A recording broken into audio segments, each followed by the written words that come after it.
Hello and welcome to episode number 111 of Killer POV.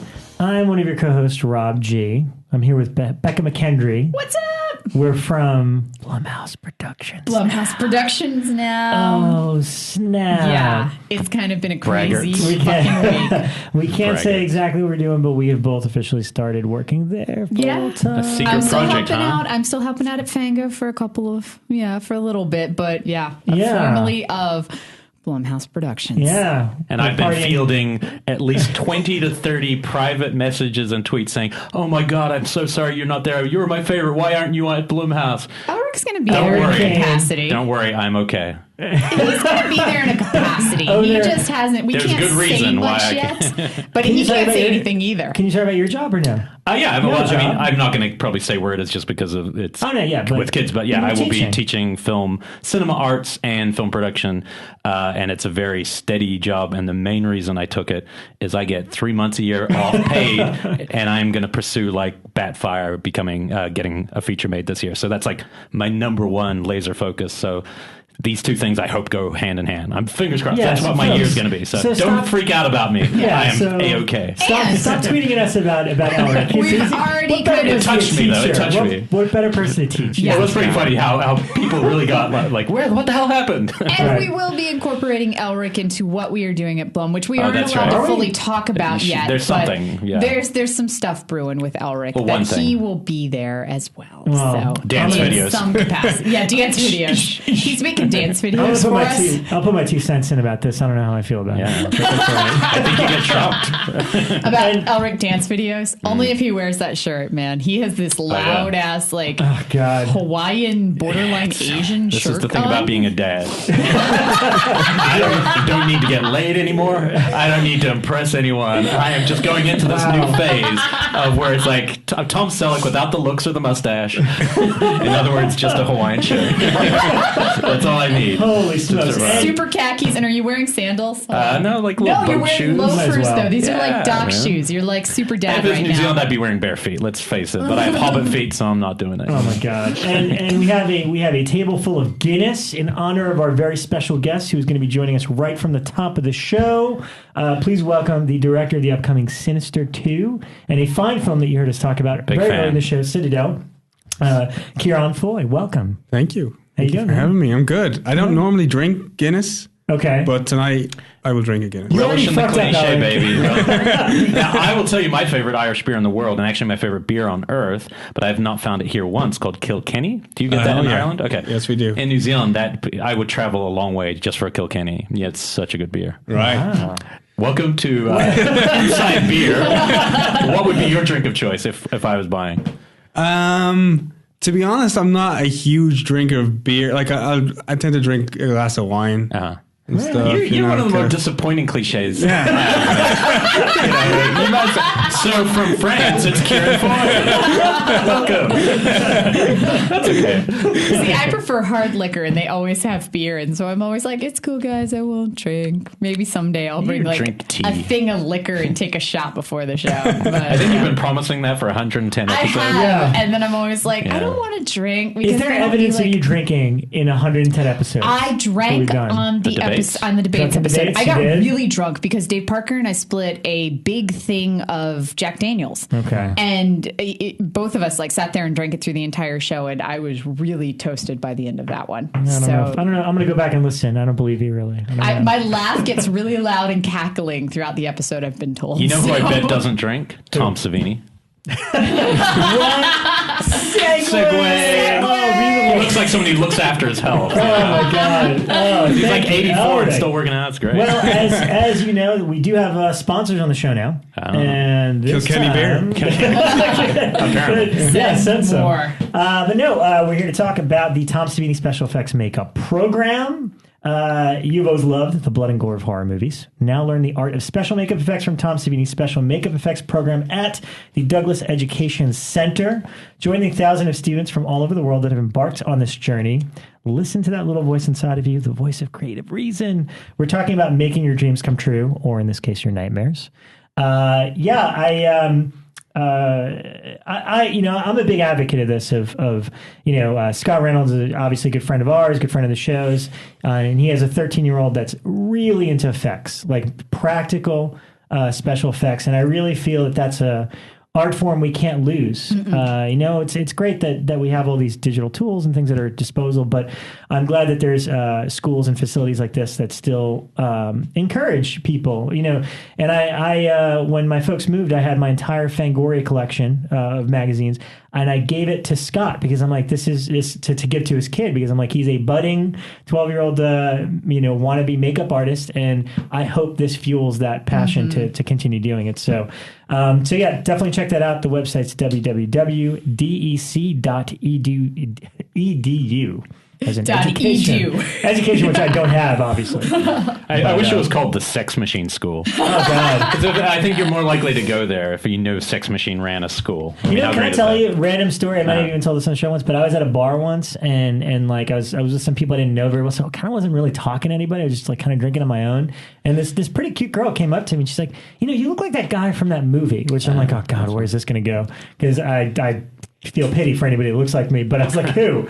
And she's like, he was the guy from Dusk Till Dawn, Sex Machine. And I'm like, holy shit, did a sort of hot girl just say that? We're going to get you the only difference is hair, right? Yeah. I mean, he has pretty amazing hair in that. He's got big flowy. It's very coiffed. Yeah. I had the goatee at the time, though. Okay. So I think I had a Let's get him look. a pistol cod piece and see if we can see like the resemblance. That is a great casting. You really in that should film. wear one of those around. Because Fred Williamson's in there too. I mean, that's a pretty hot. That's pretty hot casting. And Cheech is in there. Everyone's in there. It's a good. Good. So all right. So Karen, as I was explaining on the drive over here, we usually kick off the show just kind of catching up on what we've seen this last week. So we're going to do that. If there's any movies that you've seen too, feel free to chime in. We'd like to know what your if you've had time to watch movies. Yeah, they have to be Irish. well, funny enough, I did watch a movie. I mean, it's set in Northern Ireland, but I think the director's is English. But a movie called 71.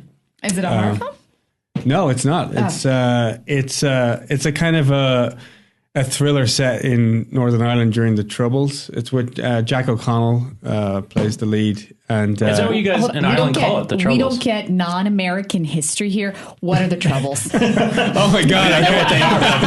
I know what it is, but because we studied Irish history in New Zealand. But American history that they teach us in the schools beginning. Is our country. Cut to like Tell us. 4 hours later, and then in 1798.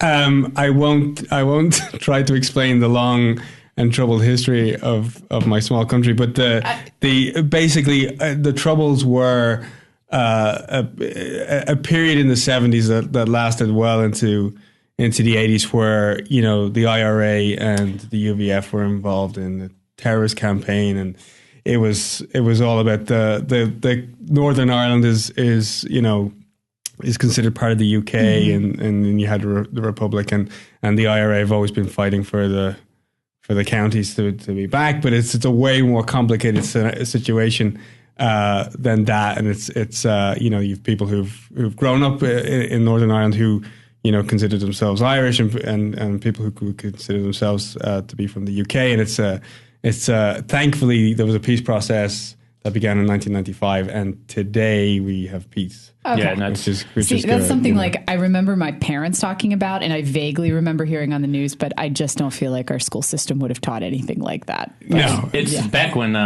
politics are really complicated because they divide a country, but you can see, if you came from outside, it's not like when we hear about ISIS where you're just like, fuck those guys. It's much more complicated where you're like, I actually see what they're fighting for, but on the flip side, they're doing it in a way that's costing life. And the movie Hunger was the one that, I mean, I saw a lot of films about the conflict, but I thought Hunger was, if you haven't seen Hunger, it's by the guy who made 12 Years a Slave, Steve McQueen. Right, yeah. And it's Criterion put it out. And it's the film that really launched, what's the actor? Michael Fassbender on the scene, and it is just phenomenal. Was that the strike one? Am I it's where they're having a hunger strike. It is strike. stunning. Okay, I have seen that. That is amazing. It really has that long take with the priest where they talk for like 15 minutes, and it's all shot in one take, one shot. It's a really strong film. But well, this the cool thing about this movie is that it didn't get involved in the whole political angle at all. It was about a British soldier that gets trapped behind enemy lines, so to speak. But it was more, and it was more about the fact that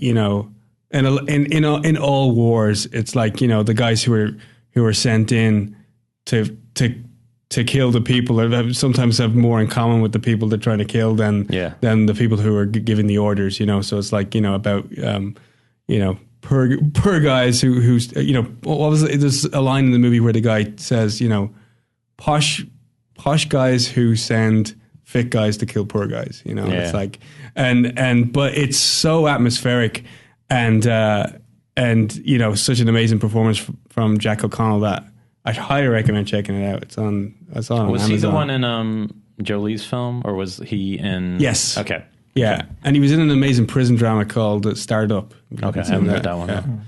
Yeah, but that really impressed me. I saw that during the week. Cool. Becky, you said you only had like one. What did you see? What did you say? So the only thing I watched this week. One. Well, I will say I watched Wet Hot American Summer, which is not horror, but I highly recommend it. It's now streaming on Netflix. The series, it's all on Netflix right now. It's awesome. But anyway, back to horror. Super goofy. So it is. It's wonderful. I don't agree with the prequel. I like the movie, but anyway, check out the prequel. Let's get back to horror.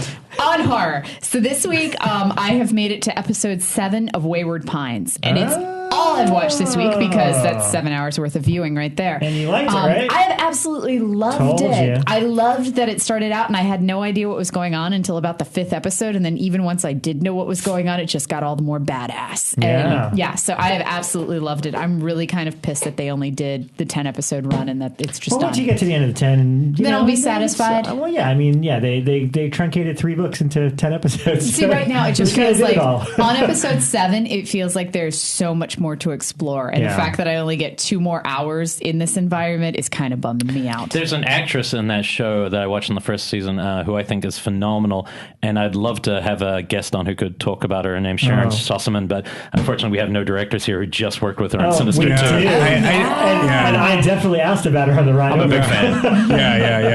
Yeah. No, she's amazing. Wait, which one is she on? She's the mom. She's his wife. The wife. Oh, the wife. She was on a Priest movie I watched recently. She was in a lot of things, yeah. I got to remember. It was a Priest horror film that I watched recently. The reason she comes up to me all the time is Monty Hellman. It's like her. That's Monty's basically muse since he cast her in Road to Nowhere. He's got 2 projects, and every time he writes something, it's with her. That's the only person he'll ever work with. Wow. So I wondered if that would change after motherhood. I wondered if he would, like all pervs. He's no longer interested. But no, he is. He's still set on casting her, which is cool. She has good instincts, it seems. Absolutely, and she's very script smart and intelligent and savvy. And I mean, I had to fight a little bit to get her into this movie because, you know, understandably people want a name, and she's been out of the game for a little while. So I mean, she was back at A Knight's Tale. I remember after that she was a real name. I mean, for a little while, and then it's like she chose to. No, she was definitely in a horror film that I watched recently, and this is going to She was in the one. Crazy. I know the one you're thinking. It's like a blue filter over every image. She was in One Missed Call, but she was in Catacombs. But yeah, there was one. It had a blue filter. The Order. That was it. It's got. It was a Priest film. So yeah, she's in that. Yeah. All right. But we'll get to Sinister too. Yeah. What about you, Ulrich? What did you watch? Aaron Dries. First off, I've been watching. I haven't watched a lot of horror lately because I've been on this major Leone kick that he just referenced a second ago, which was funny. From Once I've been seeing these films on the big screen, and they're really. It's the highlight of my year. I'm not even kidding. Like, I mean, I'm missing all those 80s horror films that are playing in the Egyptian to keep going to this stuff because I don't get to go out every night. I've been Once Upon a Time in the West, for a few dollars more, and The Good, Bad, and the Ugly. I've seen those 3, and then Day of Anger, which is one I haven't seen, not by Leone, but it's starring Lee Van Cleef. It just got released on Arrow.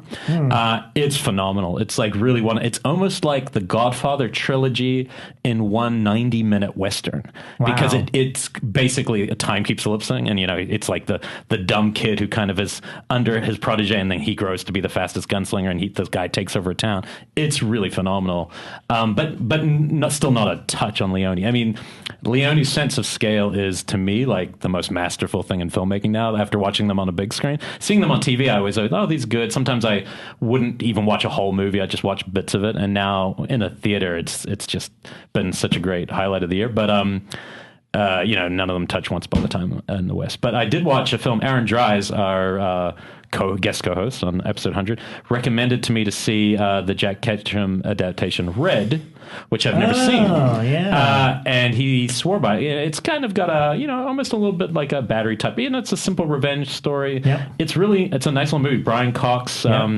especially because he's been on my mind a lot lately watching Hannibal. Yeah, like I keep thinking about Brian Cox as Hannibal back in the day, and the way he said Pilgrim can never be beaten to me. Like Pilgrim, it's just with that accent. And it's a great little movie. I didn't know that Lucky McKee directed it. He's a co-director with a guy called Tregev Alistair. Well, I believe he got taken off. Yeah. So. I just read about before he came in. It sounded like he shot maybe 60 or 70% of the film and then was removed for creative differences. I think he didn't want to go in a horror direction, and they kept saying this should become a horror film. And I think he wanted it to be like his breakthrough film. Yeah. I might be wrong about that. It might be the opposite, but I'm pretty sure that's what it was. But you can't tell watching this movie. It's a very simple revenge film. It's about Brian Cox. He lives in a small town. He has this cute little dog called Red, and these teenagers come out of the woods while he's fishing, very Jack Ketchum-like, and they basically, for no reason at all, shoot his dog in the head in front of him. And the dog was the last surviving family member because his wife and kids had died in a very extreme way that is explained and kind of mirrors these kids and gives you a reason for him to have such a hard-on. And it's not a straight revenge where he goes after them to kill them.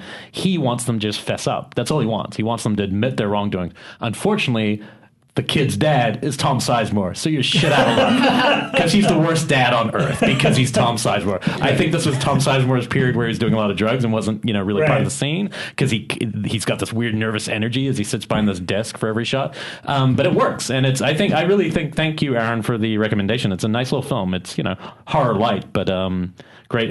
Revenge is probably my favorite subgenre as revenge films. It's horror light, but that was like an intense film. That one was hard emotionally. For me to get it's intense. It's not like grotesque, violence. It's just intense because I think just Brian Cox is a great performance, and also Robert Englund's in it as like the white trash, one of the white trash parents, and what's her name? Ashley Lawrence is is Tom Sizemore's wife. So there's some little horror throwaways, but it's it's a shame Lucky didn't get to finish it because I do think he has the skill to make other kinds of movies.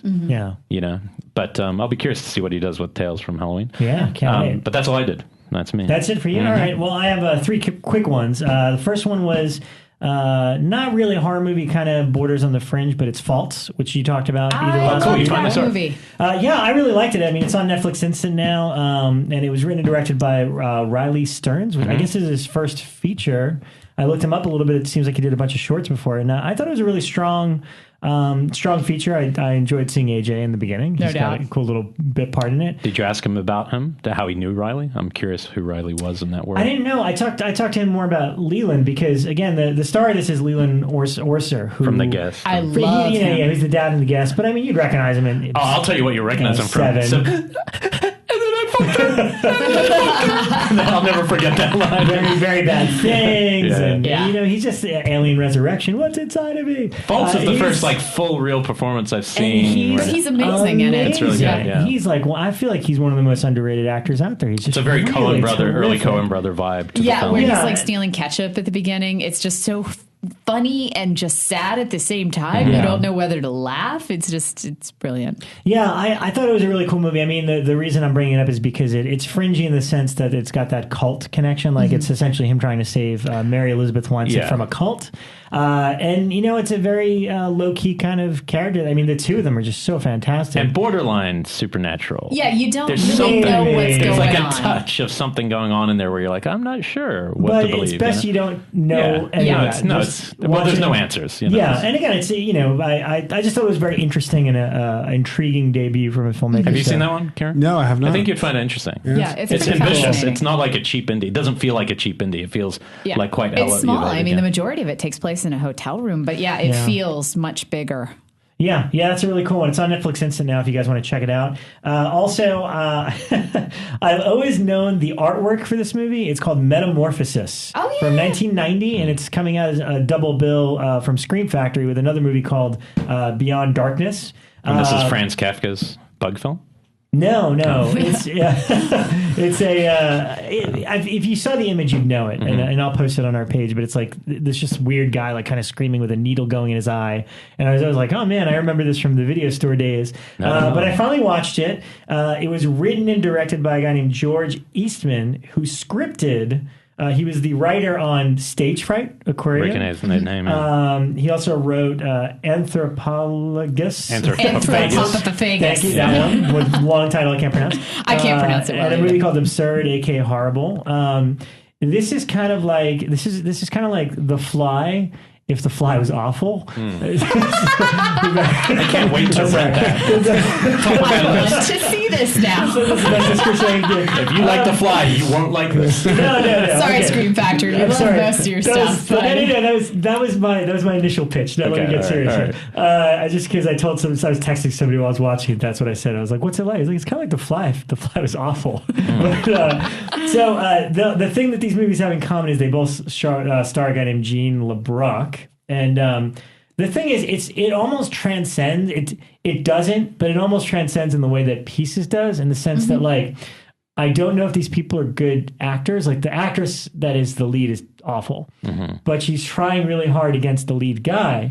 I can't tell if the lead guy's good or not, because all of his dialogue is the most impressively scientific, long, drawn out. Like, he's a professor at a college, and he's like, I don't even understand what his experiment's about, other than sticking a needle in a monkey's eye or a rabbit's eye or whatever it is. And eventually he does it to himself, and he starts to metamorphosize into something, prehistoric or whatever. He's trying to tap into, the cells that age, like how to de-age a person or something. I think that's what it's about. Because in The Strain, the guy is injecting stuff into his eyes right now. Well, they got it from Metamorphosis 1990. That's what I'm telling you. Yeah, all right. But there was enough. There's other things that involve eye injections. Yeah. There's enough crazy stuff in this movie to make me recommend it. For example, Laura Gertzer, the Black Emmanuel. She has a cameo in it, which makes sense considering the people that wrote and directed this thing. But more importantly, like, I got to give you this moment because it's hilarious. So the main girl has a son named Tommy, little boy, he's like 10 or whatever. And there's a moment where the guy starts to change into whatever, and he's trying to get the kid. So he attacks the babysitter. So she runs in her room, and the babysitter comes out of nowhere, and she's like missing an eye, and like her face is all like fucked up.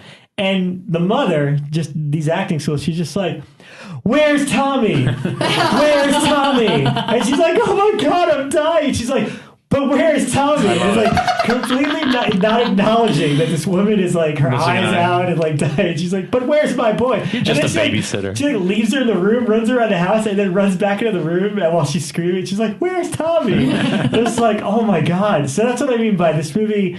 Hold on. Spoiler. Don't listen if you don't want to know this. Where was Tommy?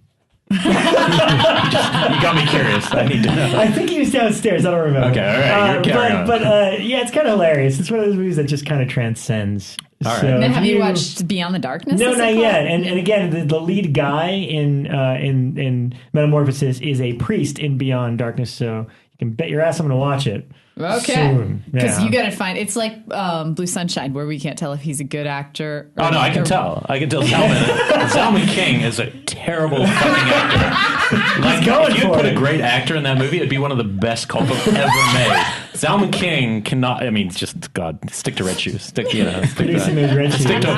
softcore. And last but not least, I revisited The Collection. Oh God! The sequel to The Collector, which I only saw once in theaters. I've only seen it in theaters too. Hotel Argento. Wink, wink. Marcus Dunstan directed it from a script by him and Patrick Melton.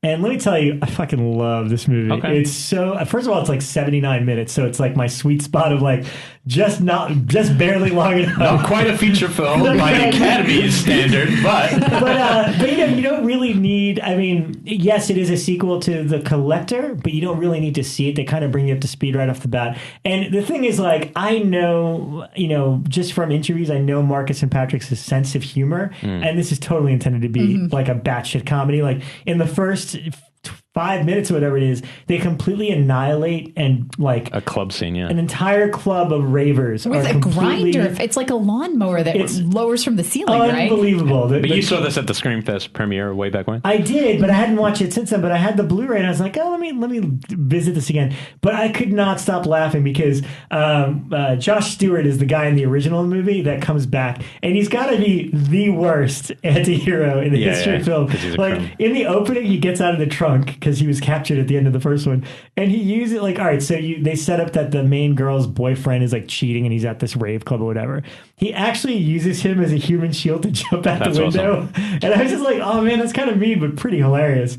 And then I just forgot, like, and that's the kind of weird, like, fucked up humor the whole movie has. It's got some good gory stuff. I remember it looked gorgeous and it looked expensive. I remember it looked like the set pieces were big. There's some really cool, intricate stuff. I remember they burned the set down at the end. Because I remember it's on fire for like a half an hour. And you're like, man, this is a slow burning. And there's people in like water things. Oh, and it's impressive on that collection, level. But there'll never be a third one, right? Because he's moving on to Halloween and everything. Yeah, well, I guess not. But I mean, I wanted to see the collection. The thing is, the collection has a really great ending. So they really don't need to be in there. But I mean, and I remember Brian Collins tweeting about this when it came out, but I had to pause the movie because I laughed so hard. So they're trapped in this warehouse where the collector has set up all these traps and stuff, and they're trying to get out and get somebody's attention. So there's one like tiny like open, not even a window, but just like a hole in the wall where you see two kind of like bums, I guess, and they only have 2 bullets left. So Josh Stewart's like, give me the gun.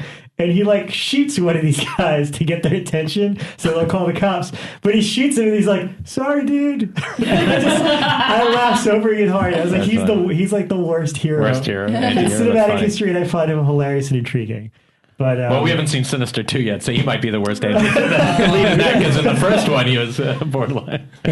But before we head on to Sinister 2, let's talk about the Tom Savini Makeup School and the Factory Digital Filmmaking Program.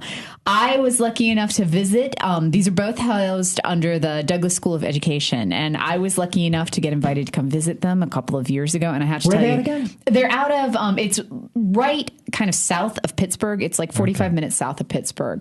And it's a small town, but I mean, the campus takes up most of it. It's right along the river. It's absolutely adorable little town. And both of these programs, like, you have got to check out their facilities. They're absolutely insane. So the entire school itself has kind of been given a big special effects wash by all the special effects students. So like when you walk in, everything's got like spooky trees, and all of the offices, like the corporate offices, are in these little like medieval looking huts. It's crazy. And then the actual facilities, they have they've redone like the entire building so that all of the halls are horror themed. They have like an electric chair set. All of this created by the students. And so it's absolutely beautiful. The digital filmmaking studio is gorgeous. They have so much wonderful equipment, and they keep upgrading every single year.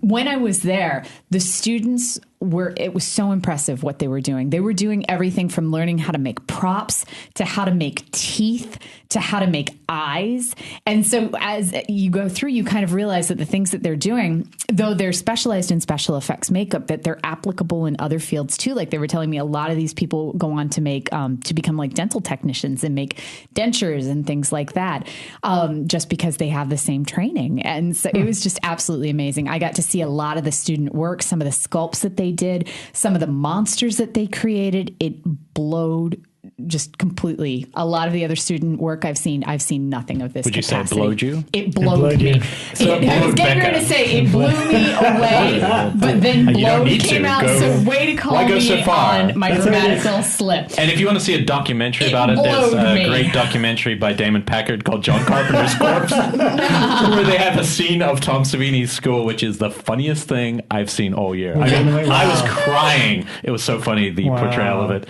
It might not be a documentary. No, I don't think it is. But seriously, check them out online, www.dec.edu. Both the digital filmmaking program and the Tom Savini special effects makeup program are just absolutely amazing, top in the country. So, Kieran, have we convinced you to go back to film school? Absolutely. Please tell me more. We will in 15 minutes. We've done our job. So, yeah, I mean, we've been wanting to have you on the show for quite a while because we were all big fans of your first film. Citadel, which you should check out immediately if you have pause the show right now and go watch Citadel and then come back immediately and then come back. Yeah. Or no, just keep listening and we'll convince you to check it out. But no, and we had met. I know Elric had you on. You had him on. Was it Inside Horror? Well, yeah, and I don't have many guests like this, but I do feel there was a personal connection, not even to you the person, but like I had a connection to the work because I moved to LA from I was teaching film school in Chicago. I moved out here. And I did about 100 scripts in the first, 3 months or 4 months out here. Reads. Reads. So I'm working for like 2 companies for free, 2 different companies when I first got out here. And this one was called Voltage. No, it wasn't Voltage. This one was Future Films. They were a British company. Right. And I mean, quite a few were horror. It wasn't solely horror. But I read about 100 projects, and there's 2 that I personally wrote, fought for. One ended up being Citadel, and the other was Eric Vespe. Eric Vespe's, I think it's called The Home, and that was for a different company. But the thing about Citadel, it was funny. My coverage had things on it like, "This will do for the rusty syringe what Psycho did for the shower scene." And I was really fighting with little tags like Classic. that. But it grabbed me just as an original piece, like I hadn't really seen it before, when I read it. But B, then I remember looking up as soon as I finished reading it. I looked it up online, and I came across Kieran's his website where he had a lot of storyboards or illustration, almost like a lookbook of illustrations, and it was just so freaking clear. Like I could see the entire movie through what his visual plan was. And the company that I kind of pitched, for and kept telling them, no, this would be a great pickup. They told me, later they ended up at Cannes and they tried or something. There was some attempt, but it didn't happen for whatever reason. And I just totally forgot about this project for about almost 2 years. I think at least a year and a half. The name wasn't even in my brain again. And I went to South by Southwest for Inside Horror. I went to South by to kind of experience and cover a bunch of horror films. And, lo and behold, in the midnight section, there's a film called Citadel, and I knew it was the same one. I was thrilled, sat down and watched it. And it, from script to screen, it's one of the most, and it's not like I've read all the scripts of all the great films out there, but I felt like it was just so perfectly realized for what the original plan and script. Did you know all this? No. Well, we met. We met at South by that same trip. We did have a conversation, and then I saw you again in the airport that same as I was leaving or whatever. Did he stalk you on the airplane? No, I think I told the story actually to your producer more. What was her name? Katie. Katie. I ran into Katie more. But it was just cool. It wasn't like about, I don't need anything out of that. You know what I mean? It wasn't, and I did nothing for this film. You know what I mean? Because I didn't help it get made. But it was something, it reaffirmed something in me about the film industry, that it was possible to go from an idea and a blueprint to a film that's felt to me very close to what it was. And seriously, that is something that we don't see too much. Yeah. Usually if you see a script, it's going to be rewritten 6 times before it gets to the screen. And so that's very unusual. Yeah. So how long, that's a long time period just from when you read the script to seeing the movie. Yeah. So how long did that project live with you? It seems like probably a while. It took almost 7 years. Wow. Yeah. To kind of go from, because a lot of the story was based on experiences that I went through, and I suffered with agoraphobia in my late teens and early 20s and stuff. So it was kind of, it was always a story I wanted to tell, but from the time I'd written the first draft until we were shooting was almost 7 years. Wow. So you hung in there. You didn't give up. Yeah. So it's like, it can be, disconcerting when you're 3-4 years into it, and it's like, that I'm only going to get a handful of peanuts to make my first film with, and this feels doable, but at the same time, it was like, it was 2006, 2007, so you had the financial crisis, and everyone sort of was not, I remember we were talking to Film 4 for a while, but then their budget got hit, pretty hard, and we were one of the first people that got scratched off the list, because I hadn't directed anything other than this short called The Fairies of Blackheath Woods. And so, it just took a long time to get off the ground. Finally, winter 2010, we shot it. And also it's a personal horror film, which is something we always kind of try to plug, and it's rare that people tap into a personal story. And I remember when you told the story, I didn't need the story to improve the movie, but seeing the connection and how I can only assume you maybe dealt with some of the stuff through the writing that you personally went through. I think that's it's unique, and so many things are just based on properties by other people, or rehashes or remakes. I felt like you were actually dealing with something. I was so convinced you had a child. I remember I had just had my first kid, and I remember walking up to you at the airport going, "Oh, so how old's your kid?" And you're like, "Oh, I didn't have a kid," and I was like shocked because it felt like a film by somebody who had a kid. Which I thought was funny. Right. So for people that don't know, a lot of this is based on a real life experience for you, correct? Certainly the what gave birth to the idea was, I was victim of a pretty horrendous attack. Oh my goodness! When I was 18, by this gang of kids that sort of, I was beaten with a hammer, and I had a sort of dirty syringe held to my throat, and so it wasn't actually the attack that ended up leading to this condition, agoraphobia. It was more the fact that there was no reason for the attack. They didn't want anything. They didn't take anything. And, I sort of, I still lived at home with my parents, and that whole sort of, I think it was oddly an insight into the nature of terror. I think in that, I think when you know the reason why something happens, even it doesn't matter how crazy it is, whether it's, some crazy guy does something or there's an act of terrorism or whatever, when you know the reason why somebody does something, you can eventually make a peace with it, but I think that when you don't know why something happened, that's the darkness. That's fear itself. And that just, plagued on my mind and gave birth to this condition, which was horrible, where I didn't go outside for 4 months. I couldn't even look at the front door.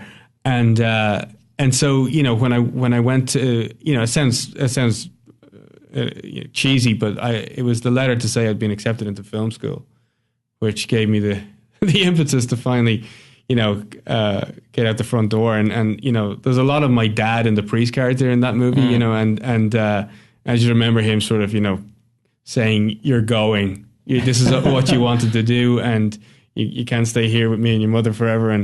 And sort of, helping me towards the train station. Mm-hmm. And I felt okay going out at rush hour, when there were lots of people around. Yeah. But if there was, if the train was empty or I was in an area that was, devoid of people, I'd have a full on panic attack.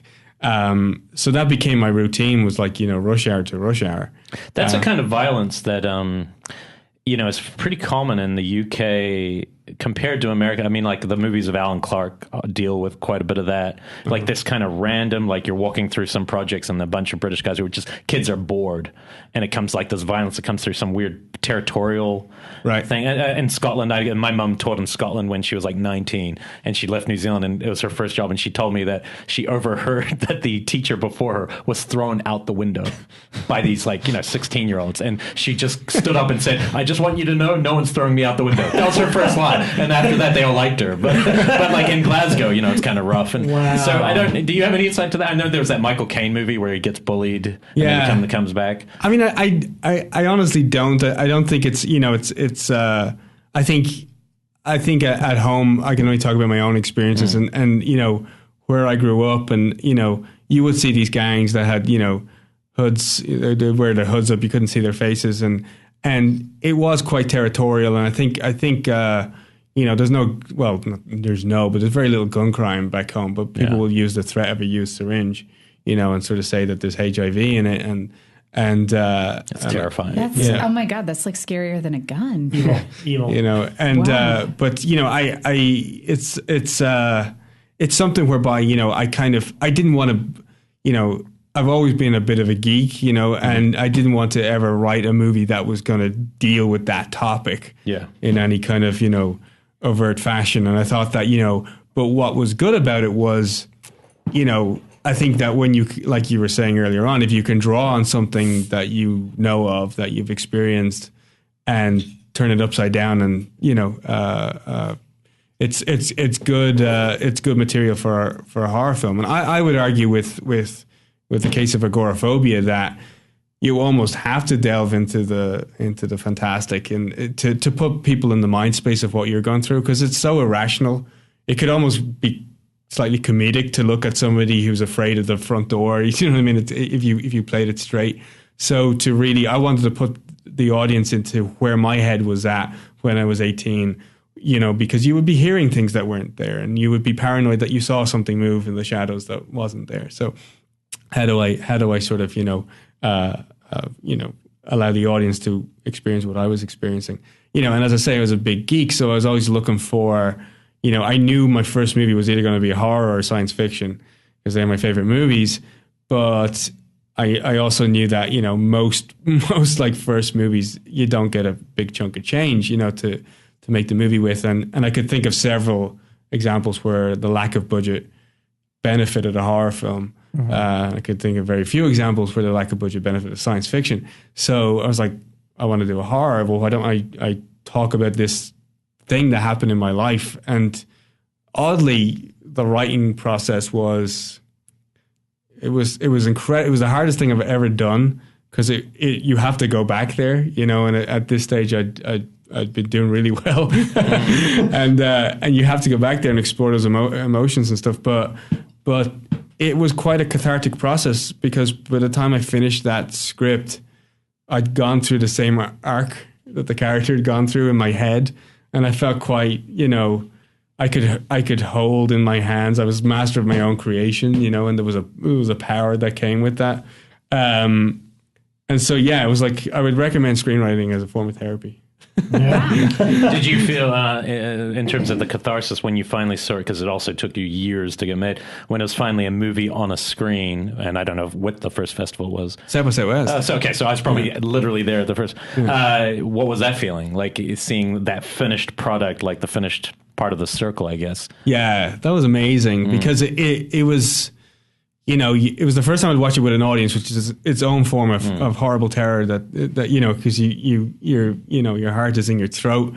And I just watched the whole movie holding my wife's hand, and her hand was shaking the whole time, because she'd been with me on this journey right since, because I was saying to Rob earlier when we met when I was 18, so it was a kind of a cathartic moment for the two of us, but to sort of watch that and then to get the reaction that we got from the audience was, it was a special moment for sure. Mm-hmm. Yeah. You're welcome. You didn't do anything. I was sitting there. You just stopped him at the airport. He just told me. He just thanked me. The audience member. I felt that though. I was attacked in New Zealand once by 3 guys, tapped on the shoulder and assaulted, and I will tell you all I thought about. It didn't cause any long term because it wasn't quite as, the lasting effects weren't quite as bad. But all I could think about for like a year was how I was going to find out their names and basically do something to them. I was like 20 years old, but I was planning it detailed in my head over and over, obsessively. Like, what will I do to these people? And then one day you just wake up and go, you know what? Fuck it. Yeah. And you just move on. And it's the best feeling in the world. And so probably there's something in your work that I could remember that feeling. Yeah, totally. I mean, Citadel came from an angry place, and like that, when you are, in that mindset, you do fantasize about revenge and all that kind of stuff, and then. But the act of not doing it is what sets you free. That's the funny thing. Whereas a movie like Blue Ruin is all about how revenge can only lead to one place. Yeah. The revenge will only put you in the grave. It doesn't matter who you are and how you do it. That's whether it's mental or psychological grave. It's literal or not. Anyway, powerful stuff. Great movie. Really, you should watch it. I want to talk a little bit about kind of the touring the film for a little bit and kind of the connections you made along the way. And by connections, I mean friendships, because obviously, we've had Justin Benson and Aaron Moorhead on the show twice now. Yep. And they speak very highly of you, and you actually slept on their couch, or Justin's couch, for a little while. For a month, yeah. We're going out to town. And also Jeremy Gardner was on the show. Right. And said, he's so nice, we can't even play tricks on him. He's like, we actually had like an email thread that was supposed to be like an offer from like a producer or something, and we CC'd him on it to see if he'd say anything, and he's so nice that he didn't. He was on like this 20 email thread of us like wheeling and like pretending to wheel and deal or whatever. So I mean, was that another positive or an unexpected thing about putting this movie out, is kind of the other filmmakers that you cross paths with? Yeah, no, absolutely. I mean, the funny thing is, what you realize when you travel with a horror film to genre festivals is how cool other genre filmmakers are, and it's like they're some of the most balanced people that you can meet. I always say that. I'm like, compared to the other film genres, everyone in the horror film industry is very level-headed. Comedians are nuts. Yeah, I know. Oh my God, they're the darkest people ever. Horror people, we love each other. Yeah, it's weird. Maybe it's because we just exercise that B part of our brain. I think it is. Like catharsis is there in the work. Do you know how many horror filmmaking vegans I know? It's like ridiculous. It's like they're all horror people. It's crazy. Yeah. So you tend to make a lot of friends and stuff on the horror circuit. But yeah, Aaron and Justin were two guys I met in Neuchâtel. And I think, we developed this weird thing where every festival we go, I'd meet them almost uncannily at every once you're on the festival trail with a bunch of films, you tend to run into the same filmmakers. And Citadel kept winning the award at these festivals instead of Resolution. And it became this kind of sort of funny feud where they would sometimes hang on to until the award ceremony, and they'd videotape it. And then they'd send the video to me, but they'd dubbed the people speaking in French or Spanish or whatever with their voices, saying this is the award for the smallest penis and all this kind of stuff, and they just kept playing these tricks. Like every festival I'd go to, there was like a message for me there if they'd already left or whatever, like constant like practical jokes. It's fun. And then I went to the Imagine Film Festival in Amsterdam, and they basically had said, they told a guy something at the festival that when he was interviewing me, he said, they told us not to, we shouldn't let you in here because you're a wanted Irish terrorist, right? And I was like, all right, that's it. So I wrote this email to the two guys, completely earnestly saying, not cool, guys, that I lost my brother up north. This is all a joke, like, that I'd lost my brother up the north, and it's you guys know this, pretending that I would have spoken, and to say that to that guy, really insensitive. And so I got this novel of an apology, sort of came with no idea. We really, we understand the situation in Ireland. It was my one moment of sweet revenge, but it's 2 against 1. It's impossible. But I love those guys. Wow. And I mean, we had to talk about, now how exciting. I was so excited. I had met you at the Sacrament premiere where Justin and Aaron were, and I think Elric was there too, when I was there with AJ. And the news had just come out that you were kind of handpicked to direct Sinister 2. And it's just like, I love the first Sinister. We talked about it quite a bit. And I was like, wow, man, like, as soon as I met you, you're just such a nice guy and affable, and you made a great debut feature. And I was like, seemingly. Like on the surface, you seem like a great guy. Don't know. I don't know what I get up to at night. I genuinely was happy for you. I was like, oh man, I really like that dude's film, and I'm glad he gets to do the sequel to this now franchise. And then you told me the story of how that happened, which essentially was a Twitter interaction. Yeah. So can you tell our audience about how you got Sister 2? It was a bit of a lifeline in the sense that I kind of, after Citadel won at South by Southwest, I got representation over here, and I was being sent a lot of scripts, and 90% of them were so bad, and a lot of them were found footage films, and I didn't want to do that, but I assumed that this is how this game plays, that I'll just wait until the perfect script arrives and I'll do that movie, not realizing that, you're hot for 2.5 minutes, and by the time the next film festival comes along, those scripts have dissipated. And so I began 2013 sort of feeling I was back to square one. And I wrote 2 movies that year, a science fiction film and a horror film, and was very much of the mindset that, okay, I'm going to have to try and get these off the ground now. I hope this doesn't take 7 years, And then January 2014, I was flicking through Twitter one day, and I follow Scott Derrickson on Twitter, and he tweeted that he just saw this movie Citadel on Netflix, and he was raving about the movie, and I just replied to that tweet and said thanks. And so then he started following me, and he asked me, half a dozen questions about Citadel. What was it like working with kids? What was your shooting schedule like? And direct messages via Twitter. Direct messages. Yeah.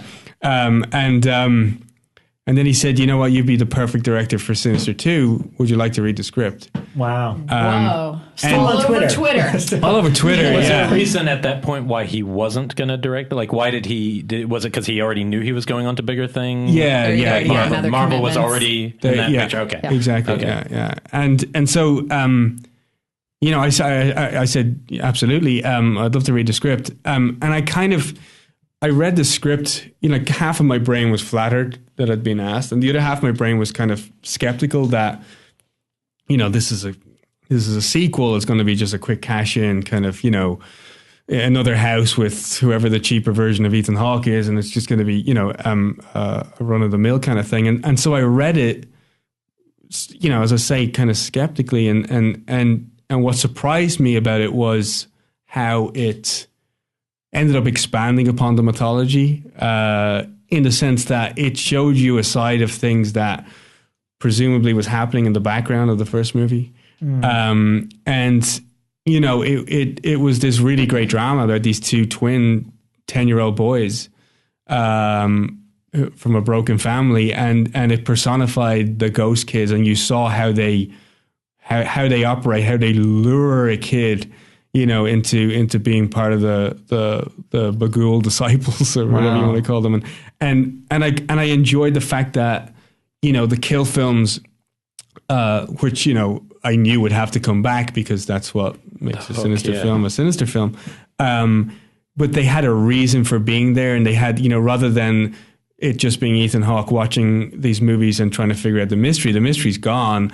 We know what this thing is. Well, to a certain extent, we know what Bagul is and who are doing the murders. We know that the kids are doing the murders, but the watching of the kill films have a kind of cumulative effect on the viewer. Almost like a hypnotic kind of thing that just sort of lures them into the tribe. And I just thought it was a great script. Yeah, and I could see why he thought I was a good choice for it, given the fact that I cut my teeth working with kids on Citadel, and I think I don't think we're a million miles away in terms of our aesthetics or tastes, in terms of like the color palette of what I like and pacing. Pacing. I think that drama first, horror second. Absolutely, in a sense. Yeah. Absolutely, and atmosphere, because I strongly believe that what's paramount to a good horror film is an atmosphere that like it is dripping with a sense of dread, and it's not an easy thing to do, because it's not just your sound design or your score, it's not just how it looks. It's every department needs to be singing from the same hymn sheet, so to speak, and you need to talk about your production design and what camera angles you're going to use and all that kind of stuff to create that unsettling atmosphere. So yeah, I said absolutely, I'd love to do it, and then I had to pitch to the studio over Skype. And yeah, it was like Twitter, Netflix, Skype. It's like a 21st century way of getting in Dublin during all this. Yeah. Okay. Wow. Yeah. Actually, I Skyped to the studio. Myself and my wife had saved up for 2 years because we wanted to go to Japan. We've always wanted to go to Japan, and I had the flights booked and the accommodation booked, and my agent rang me when I'd said I wanted to do the movie, and at this stage Jason Blum was on board as well. He was like, yeah, let's get Kieran to do this. And so my agent called me and said, they're wondering if you can be on a plane tomorrow to come over and meet the studio. And I was like, it's not like taking a bus, it's like it's a big trip. So I remember sort of looking online, and I think the cheapest flight was something like $2,500 because it's so close. And I was like, I called him back and I was like, I can't do it. They weren't paying for it, what I mean? Wow. And it was like, I can't afford to do this, to go over and shake someone's hand and maybe get the job. And so he said, let me call you back. So he made some phone calls, called me back and said, the studio were wondering, will a Skype work instead? And I was like, that would be a cheaper option. Versus $2,500. Exactly. So do you think Scott had to do a lot of fighting to get you the gig, or do you think it was, once he kind of got the ball rolling, it was really up to you to sell it? Yeah, I think so. It was really just a case for the studio to put a face to a name and to hear me say the right things, and so I think, they had faith and confidence in his choice, but I could understand why they'd want to see me, and hear me talk about what I wanted to, bring to the project, and so I did that in Japan. And then we came home from Japan, had time to basically wash my clothes, and I was back on a plane and, living in LA. Wow. But shooting in Chicago, right? Yeah, we shot in Illinois. So I was in LA for about 5 weeks before we moved to we were based out of Chicago, but we shot like about an hour and a half into the countryside. What part of the year? We're prepping in July, so August. Okay. Yeah. Because any other time is awful there. Like December, it's just experience. Like, oh my God, yeah. Wow. Yeah, no, it was pretty muggy though, and it was, we were shooting in a place called Kankakee in St. Anne, and it was, just flat land as far as the eye could see, cornfields, abandoned farms, all that kind of stuff. And then I got, in the middle of the shoot, I got bitten by a brown recluse spider, which... That's nasty stuff. The scar on my face is from one. Oh, really? Yeah, wow. The scar on my cheek from one. Wow. Where were you bit? I was bit on my knee, and what happened was, it was funny because I've never had a director's chair, and so I never sit in it. I was like, I'm not sitting in Video Village. It's just ridiculous. So I like to be beside the camera, close to the actors. And we were shooting this one night, and there was a problem with the smoke machine, and it was going to be 40 minutes. And I remember the AD said, now you have the perfect excuse to sit in your chair. And so I sat in my chair, and I'm sitting there like five minutes. I just feel this prick, it's above my knee, and I was like, brushed it off. Felt it. Yeah, wow. I didn't feel it until like days later when my mom was like, "What the fuck is that on your face?" Now this was like, I felt it, I brushed it off, and within 5 minutes, my leg just ballooned red, and it felt like there were ropes being tied around my leg, and someone was just pulling it tighter and tighter and tighter, and then I couldn't move my leg, and I said it to the medic on set. I was like, I think something bit me, and I can't move my leg, and I could see the fear in his face, and he was like, you need to go to the hospital. So my assistant drove, like, the nearest civilization was about an hour and a half away. I got to the hospital, and the doctor took one look at it, and he goes, that's a brown recluse. And I'm like, what's that? And he was it's a spider. And I think it's like a rattlesnake in that you're supposed to remain calm, but I'd never heard of such a thing. So I was like, okay, well, can you make me walk again? And so he takes me into this room, and they hook me up to an IV drip of anti-venom antibiotics. And I'm sitting in this room, and I can't get 4G on my phone. So I've still no idea I'm just kind of pissed off that I've lost 2 shots, and I'm sitting there from 10 o'clock at night until 3:30 in the morning. And then he came in at 3:30, and he says, okay, Mr. Foy, he goes, we've got some good news and bad news. He says, the good news is, the bad news is you're going to have to come back at 9 a.m. for another round, another cocktail of this stuff.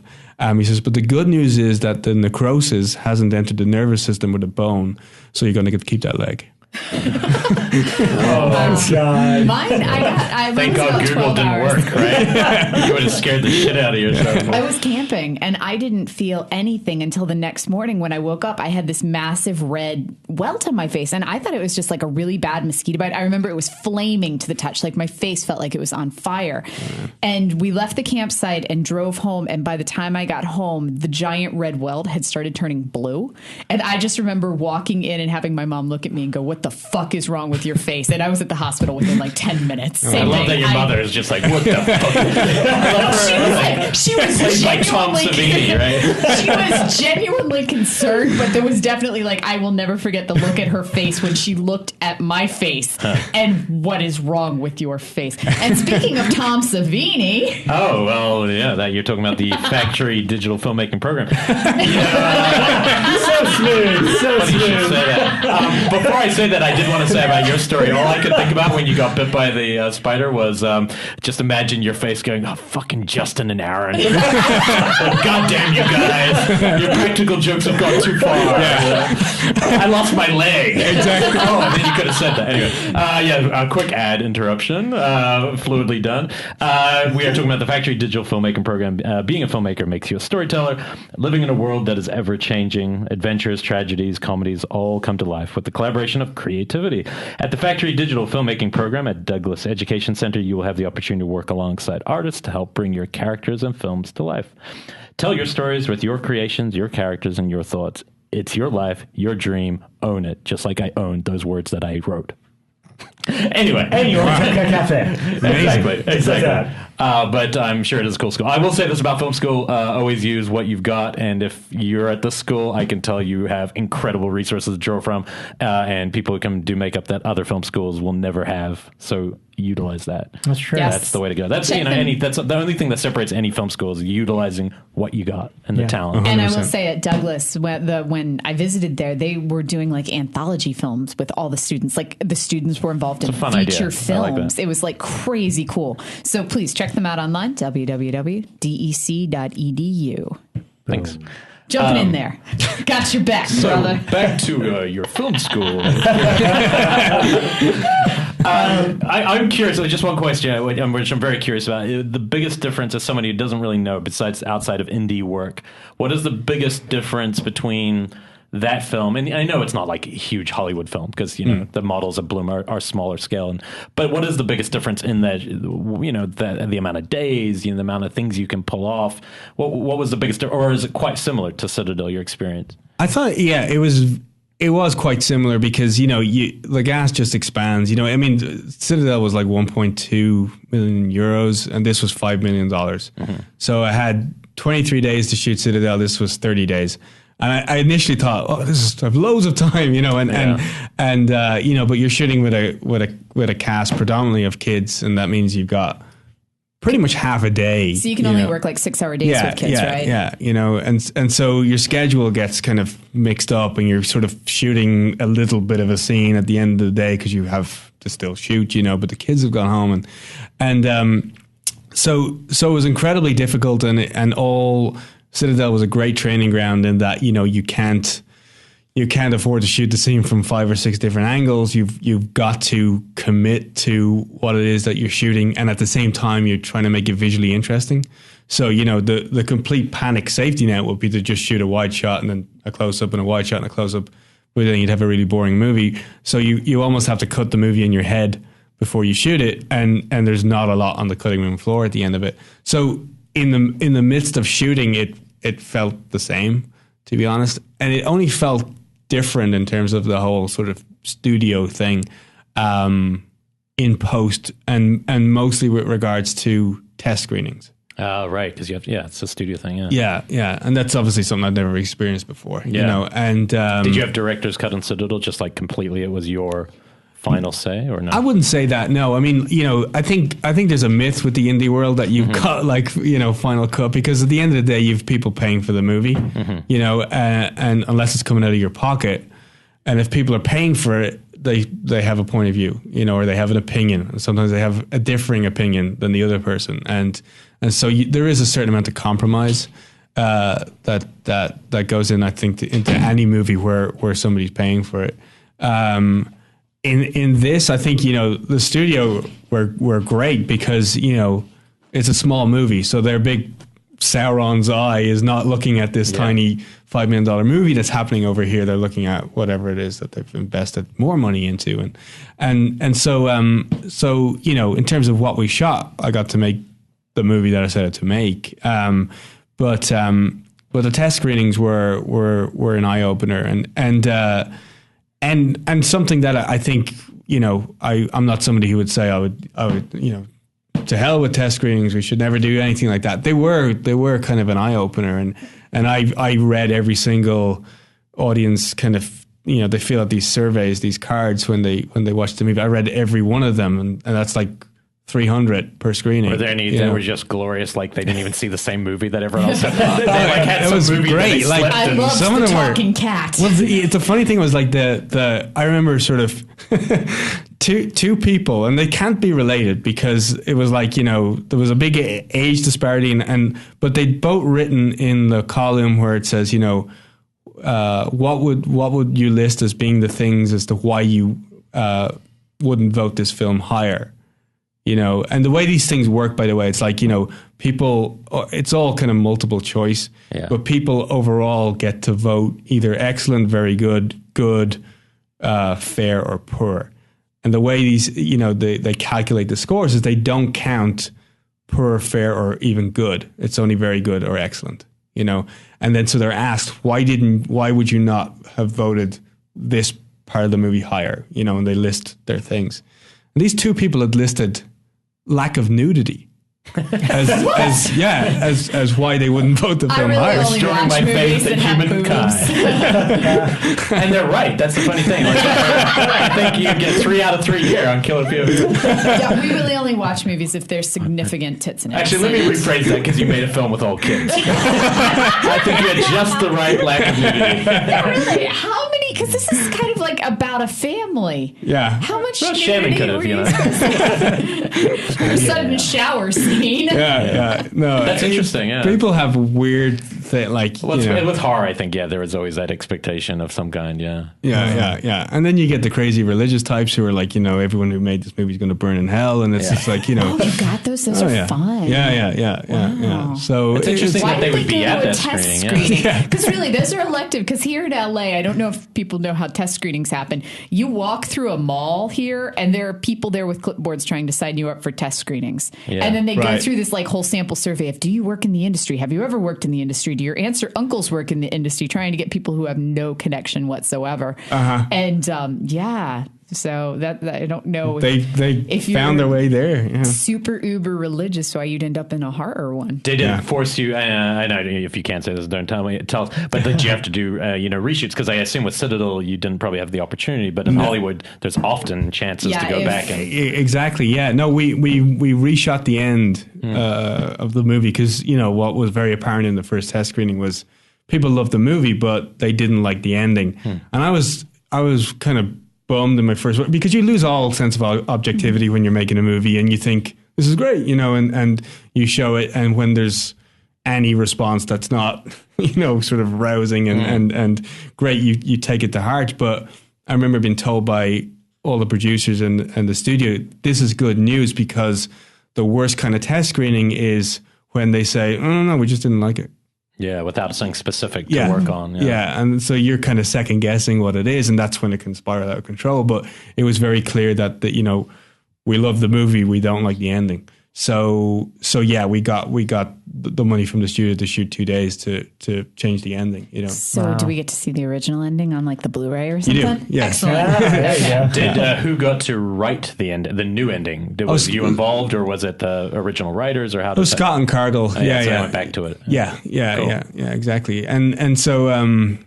But you could see when we had our final test screening that it had a big effect, on the audience. So it's like I can see how the test screening process would work, but I guess in hearing how they said how it can turn into a nightmare, that's where I can see why so many movies that might have started out with a great script end up on the screen just being the worst movies ever. And timing, like I imagine if Carpenter's The Thing had been listened to too many notes back when it came out, when people didn't want that kind of movie. They wanted E.T. You could imagine having to change everything and then ruin everything. Yeah.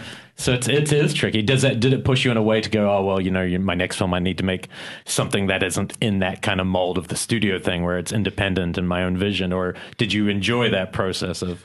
I enjoyed it, because I knew that's what it was, and this is a movie going out on 3,000 screens and it needs to appeal to, I've passed 2 billboards on the way here, by the way. 2 from There's one that's really close to my house. Like I walk down the block and there's Sinister 2. Really big. No, it was fun driving over here. I saw a bunch of them. Yeah. It's surreal. Is that trippy seeing like your stuff all over town? It's like on buses. It is. I was really impressed because they have my father over the A in my name, which is kind of like, I was like, I'm just impressed with that, I mean, I would absolutely I think they're two worlds. I'd love to keep a foot in both, where I could do an independent film that's my vision and all that kind of stuff, and then keep a one leg in the studio world where you recognize you are making a film for the masses, and so you have to listen to your audience. I think it's interesting that you only want to make films with children, and you've been off microphone to us. He said only children films. Nickelodeon is a big opportunity. Talking cats all the way. The next one will have talking cats. And animals make it more complicated. Yeah, dog films with lots of kids in them.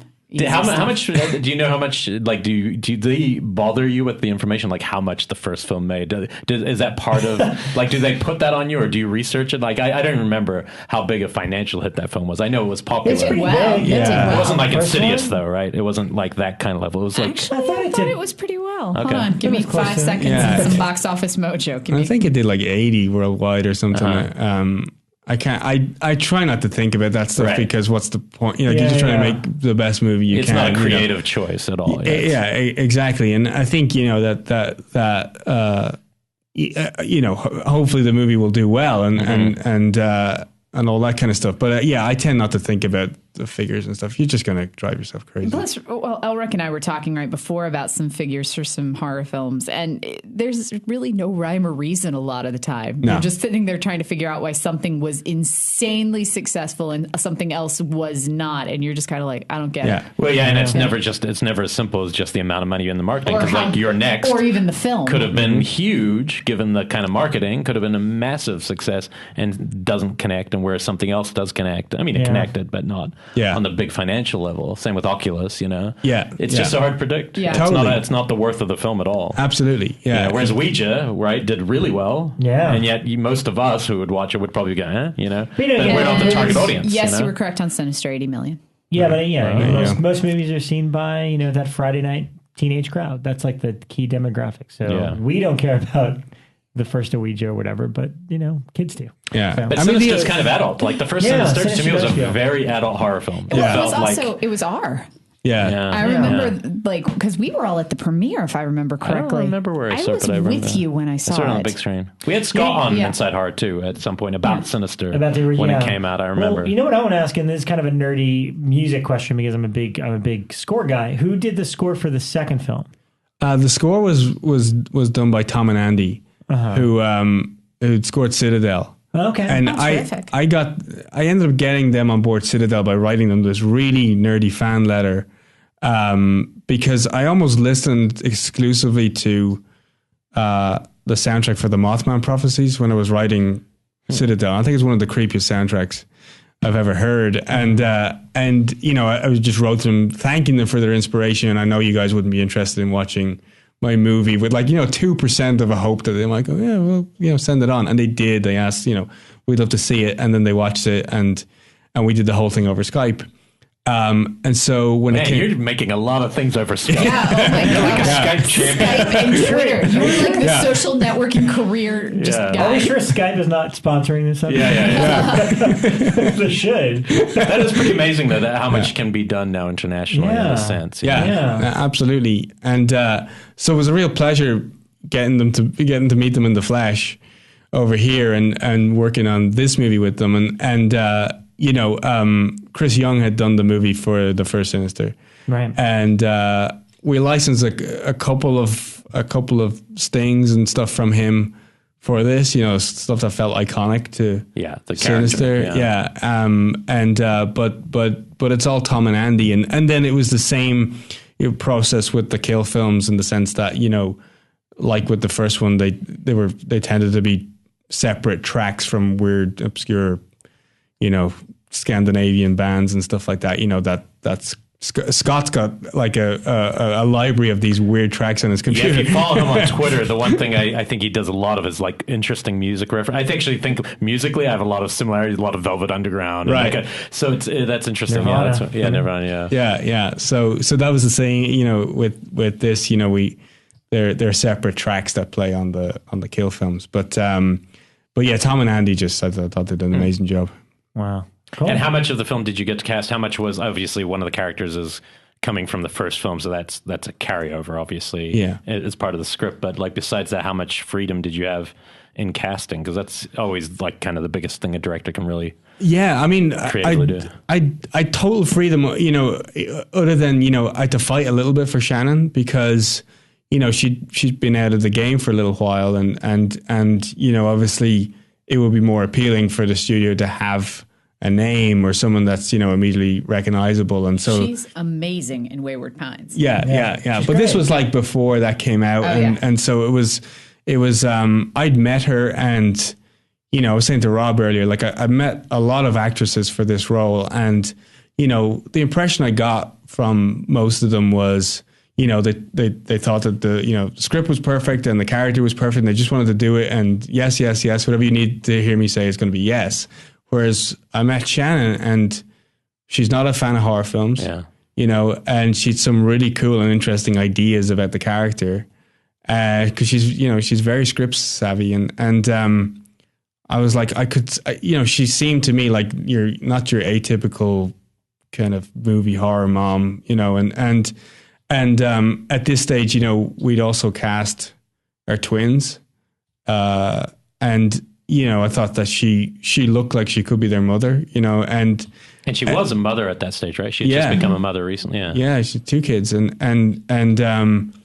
so I made a case, for her, and I thought, she was amazing, and we had this little audition tape that just won over everybody. So is that like one of those lessons? I always imagine somebody could write a book on the lessons of which fights to fight, and which ones to let go of, especially if you're working with studios. Yeah, and that's one of the ones to fight for, right? Exactly. The casting. Exactly. Yeah. You definitely have to choose your battles. But that was the only role where I felt like there was like debate coming from different sides. I was sort of left to my own devices, with all the other roles, and I think the hardest for sure were the kids. And the script called for identical twins. And I remember sort of, being freaked out at that notion, because I knew coming off the back of Citadel how hard it was to find one good kid actor, but to find 2 good kid actors that not only are good actors, but also are identical brothers, that was going to be... Did it ever cross their mind to use that shooting process? I mean, kind of like Dead Ringers obviously did an early version House. of it. Yeah. But at Full House, they were twins. They were twins. I'm sorry, like Parent Trap. Well, there's a split screen in the end. I'm sure there's a much more modern version of that, but I remember Dead Ringers is like incredible how he pulls off. To me, the big thing is eye line matches. Like, how the fuck do you match all those eye lines where you're looking at nothing? And yet he pulls it off in that. But you've got to. I mean, this was a Blumhouse movie, so we've got a very tight, But the thing you're always fighting on the movie is budget and time, and I knew that. I knew I wouldn't have the time to take the one kid actor and change his costume and shoot him from a different angle and stuff. And I knew I wouldn't have the budget to do like what they did with Arnie Hammer and Social Network, where they they digitally create two versions of them. I needed to, and I also you get a rapport and interaction with 2 people, nice. and so bizarrely we found these boys in the first week of looking, and we found them sort of one technique that I used in Citadel was sort of to. I didn't want casting looking in the usual places for kids. I didn't want. I'm always wary when a kid of 10 has a manager, wants to be an actor. Yeah, you know what I mean. Did you find him on Skype? No, no, and not on Twitter either. No, you don't want that Instagram. Kind of, so when you went to Instagram, you saw the photo of the team. It's brilliant. Instagram's great. No, like when a kid has a manager or an agent, or their parents wanted them to be actors before they were conceived, you're kind of delving into trouble. And what you sometimes get is an overly theatrical performance where the kid feels like a 40-year-old in a 10-year-old's body, Mm-hmm. And I wanted these kids to feel gritty and raw. And I was talking about how the kids feel in Stand By Me or Mud or Let the Right One In, and what I did on Citadel was we ended up finding most of our kids out of a local martial arts school, you know, and what you get kids that have attributes that a lot of 10-year-olds don't have, and that they have a sense of discipline and focus and, you know, all that kind of stuff. But at the same time, they feel like kids, you know, and so we found these guys play hockey, you know, and so they have that same sense of discipline, focus, and confidence, and they're brothers, so they have this, you know, rapport that you could not fake, you know, and then we found them out of LA, and then the rest of the kids we had to cast out of Chicago. Yeah, that was a hard, you know, a long process. But what age range were the leads? The kids? 10. Yeah, because I always wonder with horror films how much you get to divulge about. You know, have they seen the first one? Do they go on YouTube after their cast looking these things? I imagine they would. You know, like as far as you know, had they seen the first one?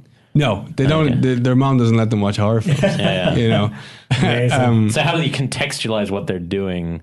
Is it just purely trying to get them in the moment with the emotion of what the scene is, and not the stories as such? Pretty much. I mean, you explain the story, and it's like you know they're kids, and they're you know the same way I was when I was that age. Is like, you know, it's every day's Halloween on set, you know, and and they know that, you know, their friend Nick is in the Bagul makeup, and so they're kidding around with Nick, or you know, it's like it's when they see the artifice of everything, it's, you know, they're not freaked out and stuff. But yeah, in terms of performance, it's about the given emotion. It's not about, you know, remember you're burning your parents in this scene, right? Right. So it's just about, you know, getting the right look and, you know, get them to sort of emote the way you want it. But they came through.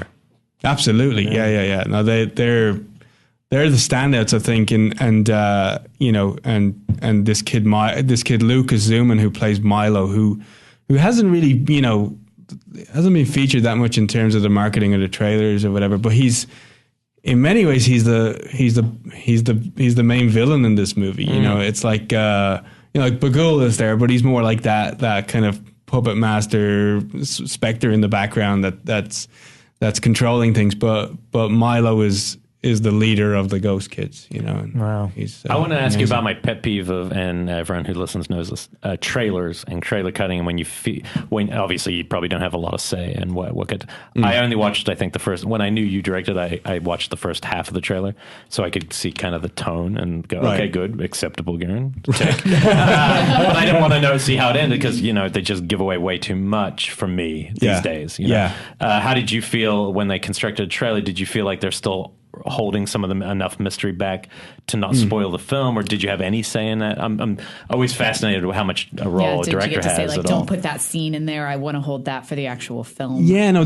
My only direction to them, which they took on board, because it's like, you don't really get to say. You know, was I'd love to start off with the footage of Night of the Living Dead, so that people are like, huh, what? And then we get drawn into the domestic nature of things.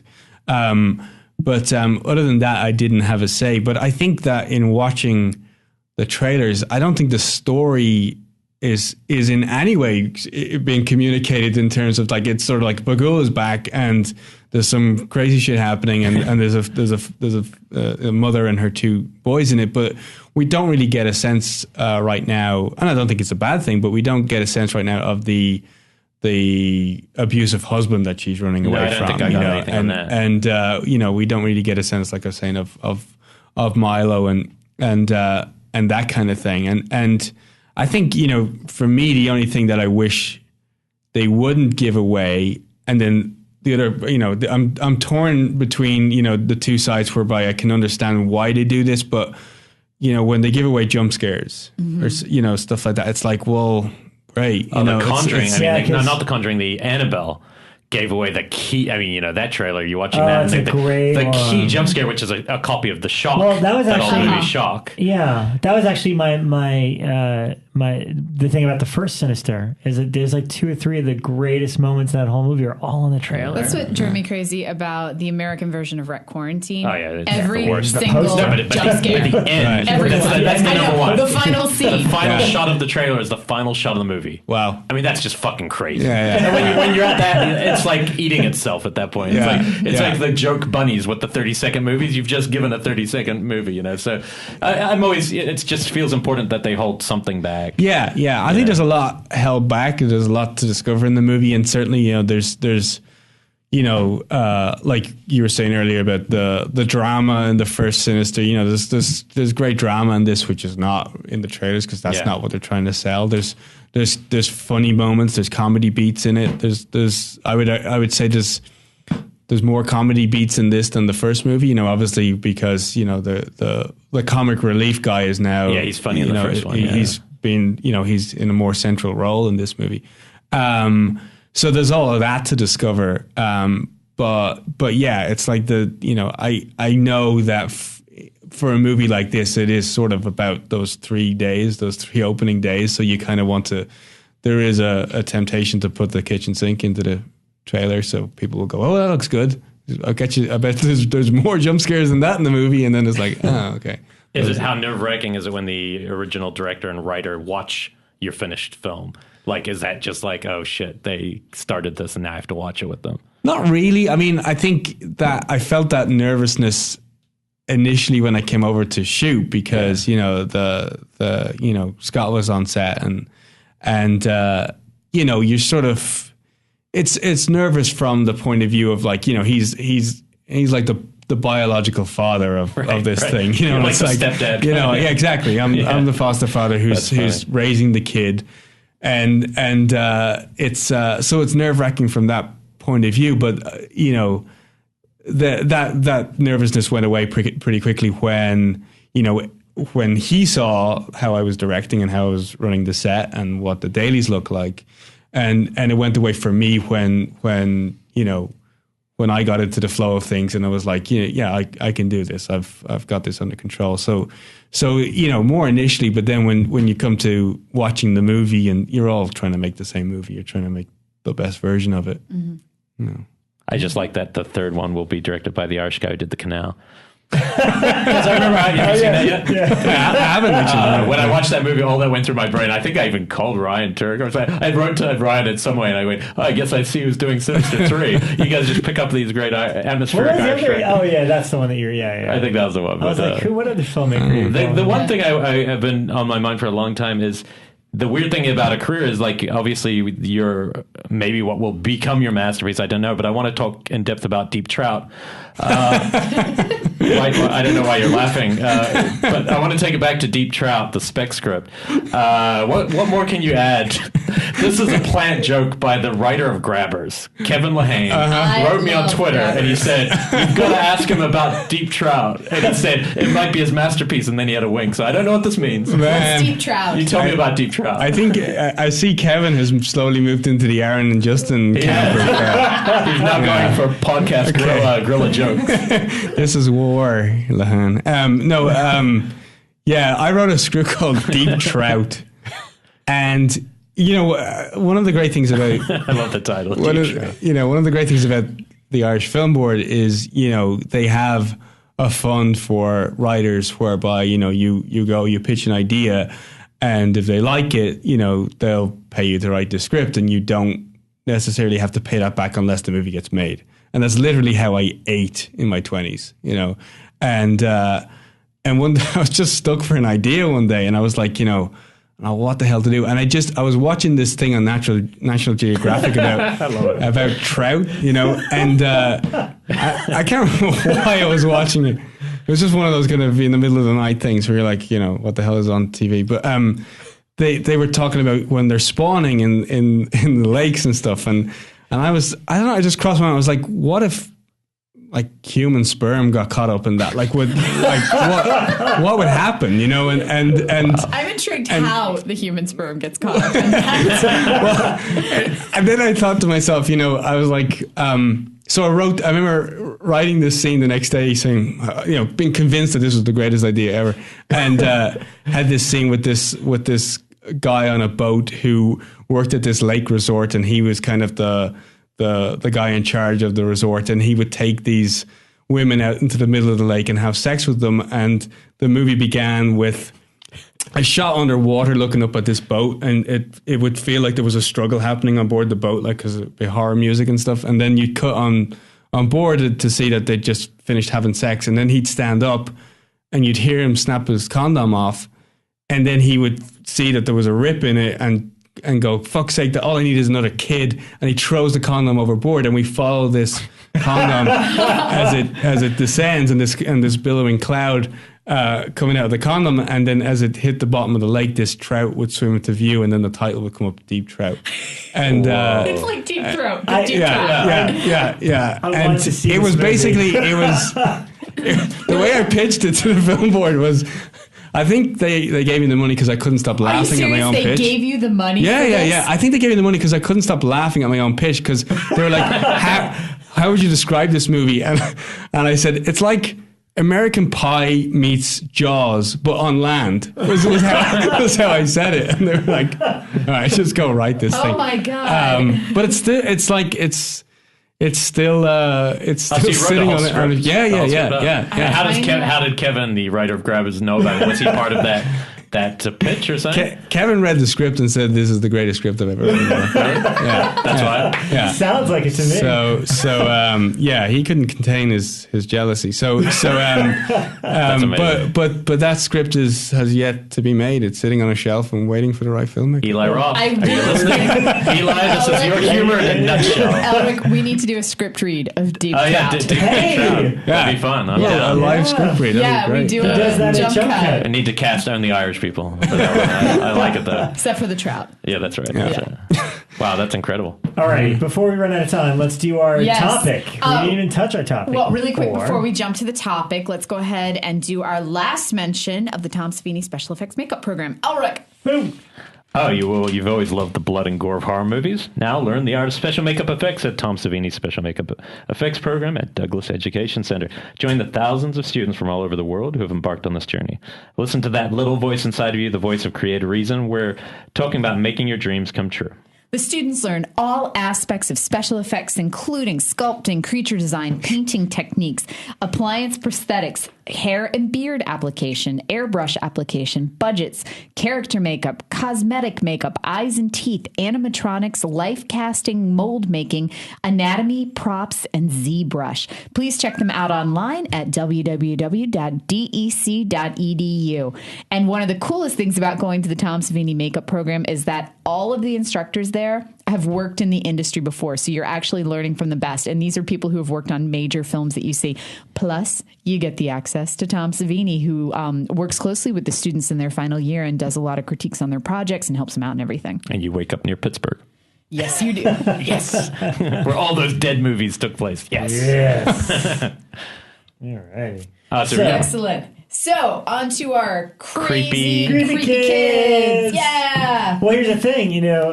Karen was telling me on the way here that that's the only stuff he's into, right? No. But from his movies, I thought he only was into creepy kids. Do you think so? Well, that was the funny discussion we were having on here, because I was telling him that most of my writing is not horror at all. Because I watch so much horror movies that it's not what I write about. And it's the same thing, I think.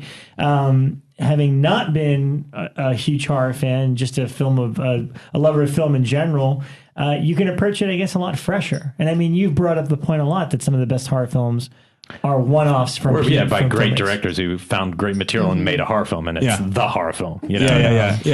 It makes sense because you're dealing with great material. I think that's what it's always about, right? Yeah. In any other genre, it's always about the best material. In horror, it's not. It's about making lots of horror film. In the 80s, that's what it was about, just turning them out. So it's. I think that quality changes. Yeah. So, but I think as well, when you're less of a sycophantic or a fan about something, you're not going to be derivative. Well, you're not going to be reference your favorite movies and all that kind of stuff. So it's like, I think all of my favorite horror films were, directed by directors who had never made a horror film before, Yeah, nothing will make you check out quick. I mean, for me personally, even though I get references, I check out for at least a second. Anytime I hear, here comes Professor Kruger, or here comes, as soon as those jokes are there, unless it's like Cabin in the Woods where it was elevated to mean something, it's a very quick way to distance yourself from the reality of what you're watching. You know what I mean? There are certain films that I think do it well, but a lot of times the wink, wink, nods kind of bother me. If it's a big comedy, a broad comedy horror, that you can get away with because that's your tone. But if you're trying to scare me and you put in a reference, it's very hard to stay scared and then intellectualize something. You know what I mean? It doesn't quite work. But it's like, been reading a lot of scripts lately in trying to find what's next and stuff. And what's disappointing is that when you read, like if you read a science fiction script, the amount of references, even in the prose, he goes Yoda on his ass, and it's just like, that it's like it's fanboys making movies for fanboys, and that's not how the best science fiction films were made. Is sci-fi one of the subgenres you'd really like to work? Yeah, absolutely. Yeah. I'd love to find a cool sci-fi. I think I love horror, I always have, but I wouldn't be the biggest horror fan. I definitely am in growing up and developing a love for movies. It was always the sci-fis. It was Terminator, it was Predator, it was Back to the Future, or whatever. In the 80s, they were the movies that I gravitated towards. But yeah, I think I'll always want to stay in the genre space, but I'd love to find a sci-fi. I mean, it feels like it's right in front of your nose. 3 words: deep space trout. 3 words could have just changed your life. Work for Jason. It could work for you. Alien sperm. Space trout. Alien sperm. Some guy shoots off on that. Way up. 2 astronauts copulate. No, it could be the guy. Maybe the guy got excited at some point, but like Voyager, this sperm has been traveling for thousands of years. Thousands of years. It's been sent here from long ago. I love that you reference Voyager. It just like hits an alien in the face, and it just gets to credits. Deep space trout. With that voiceover copyright. Wow. Anyway, I think it's a good idea. So, Killer Kids. Killer kids. From sperm to kids. Yes. Yeah, okay. That's how it goes. Right.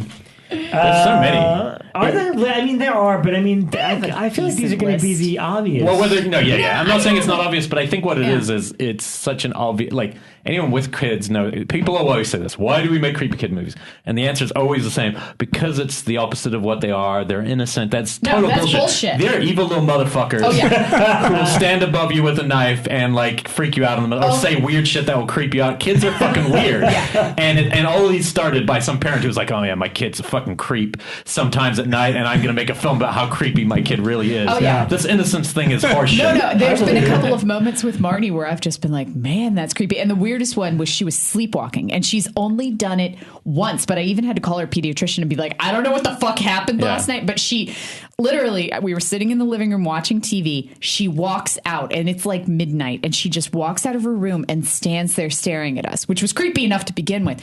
But then we were like, Marnie, are you okay? Are you okay? Completely unresponsive, but her eyes are open and she's staring straight at us and did not respond. At this point, I'm freaking out, and I'm like in her face going, Marnie, are you okay? Are you okay? And she's just like catatonic. And then she just slowly turns back around and walks back to her room and gets back in her bed. Says nothing. But she stood there for probably 10 minutes with me freaking out. It was so messed Craig up. Perry, the Final Destination producer who listens to our show, posted a really amazing article. I think it was the 20... because he kind of said, well, I just said, but no, kids are creepy, not innocent at all. And here's the 20 creepiest things, from stories that parents have told them, just like crazy, just your kid looking right in your eyes going, Mommy, you're going to die soon. Or something, and just stuff that's going to unnerve you because it's fucking weird. Mommy, I don't like you at all. And just said with dead seriousness. And it was like one night that she didn't like what I gave her for dinner, and she's just sitting there very solemnly. She's a wise girl. Mommy, I don't like you at all. And it was just like, that's messed up. Yeah. Wow. Because they're unfiltered, I guess is what it is. But it's also like so many of our memories.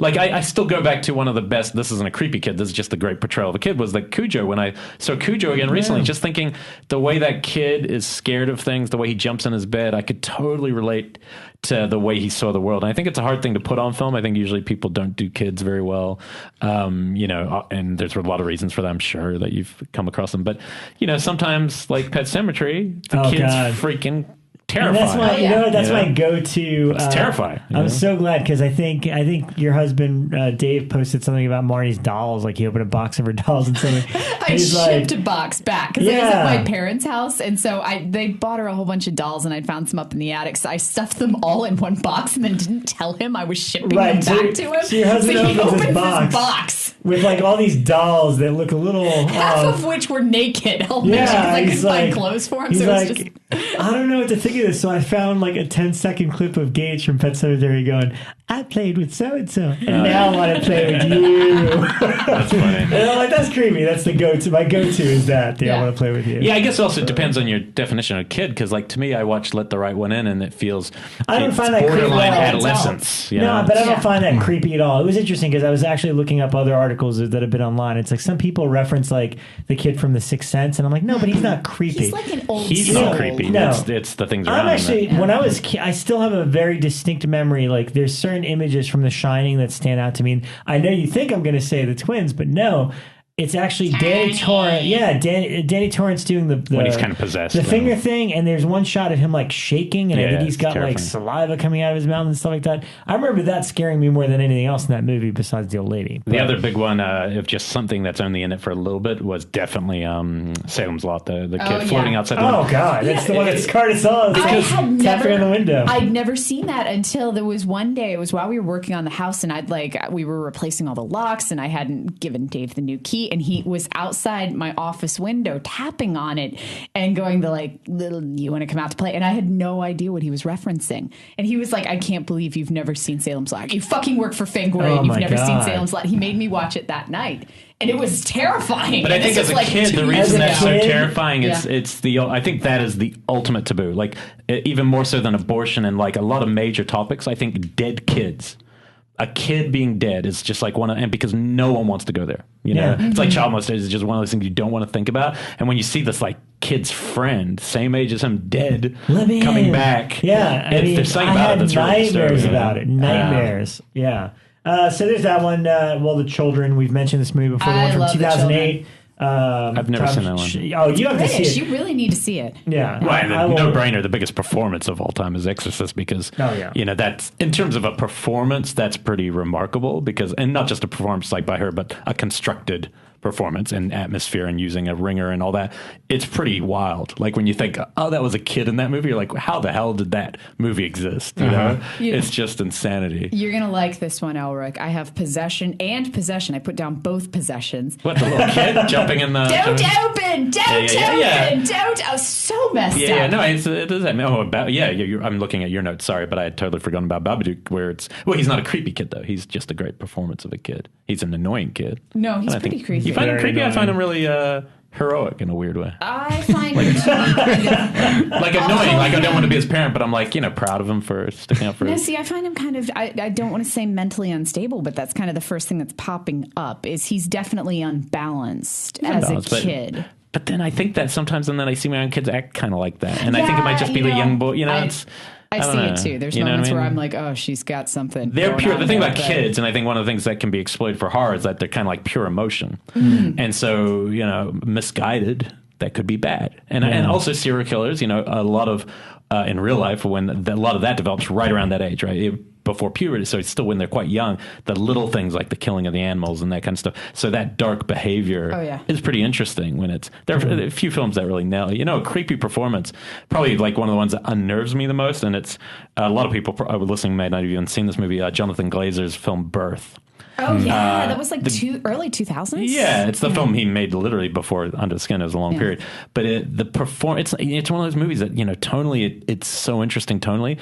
The story isn't that interesting. Like, it's kind of like, it's a bizarre story. It's like, Nicole Kidman loses her husband, and then maybe he's been reincarnated as her son, and now the son wants to, like, sleep with her and stuff and be with her. It's fucking weird. But the kid's performance, I can't say enough about, like, just how... like atmospheric and strange and unnerving, and like that dead eye face just staring at you, and I think to me it's the key to creepy kids is if you can't quite put your finger on it, like when they do a trick on you where you can't quite put your finger on why it's so creepy. And what I mean by that is like, so obviously the quintessential kid is Damien Thorne from the original, but it's a kid.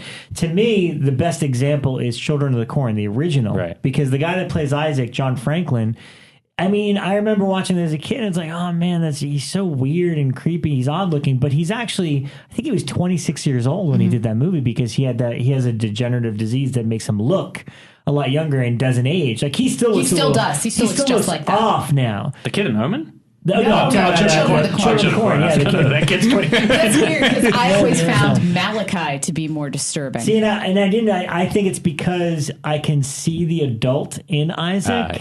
You know what I mean? I'm like, there's something off about him. Like, that's not a real kid. I can't, but he looks like a kid, so I can't really place it.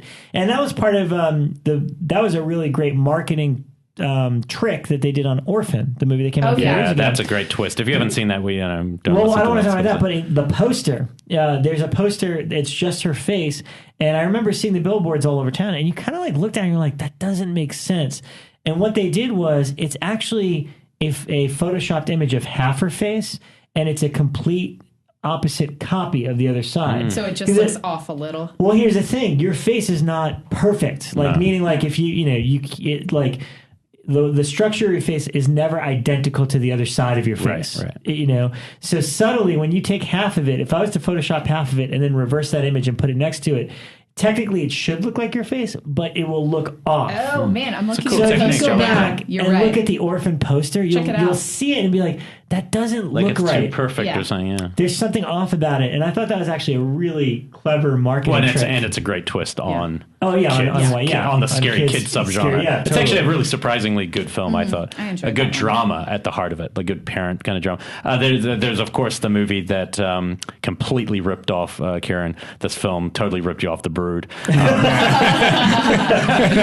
had its pesky Cronenberg. Damn Cronenberg. But it has like the creepy Morlock kids who are just they're so cool. I love what I like about them. It's the way they like held hands. It's the things they do that are innocent that make them creepy. I was so confused why the doctor was, kind of like, they're abominations. Let's lock them in this room and buy them matching snowsuits and matching pajamas, because they all had matching outfits. Yeah. Oliver Reed had a great sense of style dressing kids. they had very similar faces that reminded me. Did you ever see a music video by Chris Cunningham, the Aphex Twin? Rubber Johnny. The Come to Daddy, where all the kids had the face of Aphex Twin.